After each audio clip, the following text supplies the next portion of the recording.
Hey, David. Her voice bounces from the other room as he lets himself in. Hey, Anna. How are... He begins. My laptop's on the work surface, by the box of mini pretzels. Help yourself, she interrupts quickly. The PayPal webpage is already open in preparation. David hammers his details in, as he has dozens of times before.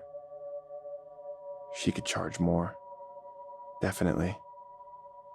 But the people who need this most are the regular folks. The 9 to 5 crowd. He heads to Anna's workstation and she opens it, nude as usual. She smiles and kisses him on the cheek. I'm using thick cardboard today, if you want to take your shoes off. I'm okay, thank you, he says. I'll put the food bags over them, if that's all right. Your money, sweetheart. She smiles and then shrugs, closing the door behind David as he heads to the table in the middle of the room. David smiles, that shy curl of his.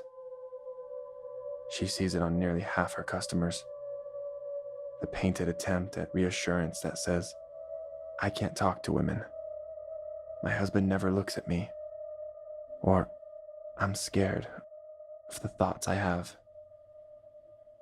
She does her best to make it as comfortable as possible, to help domesticate their urges solely to the room they're in now. David puts on the raincoat hanging near the door. Lying down or standing up, she asks. Lying down.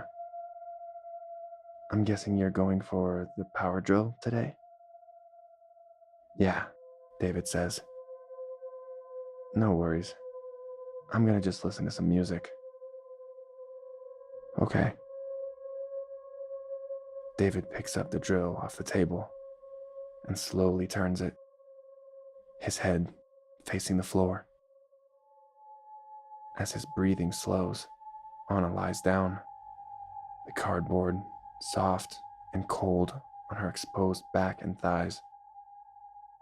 She pops her earbuds in and is about to press play.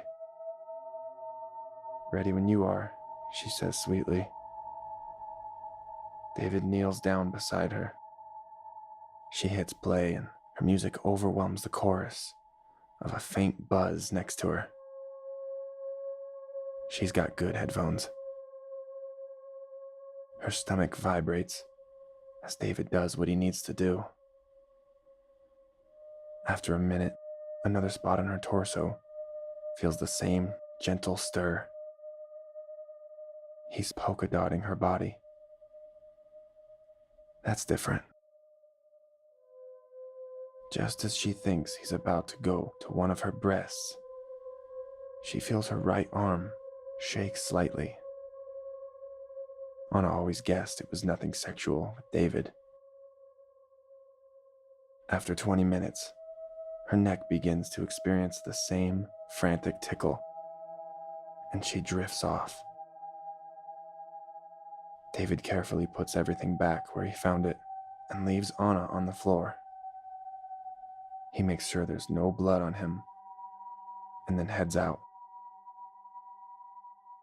Anna wakes up less than an hour later, the familiar heavy wetness on her body along with the itching.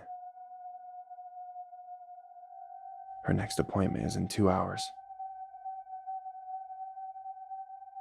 There are easier ways to make a living with immortality, but she knows the service she provides is beyond invaluable.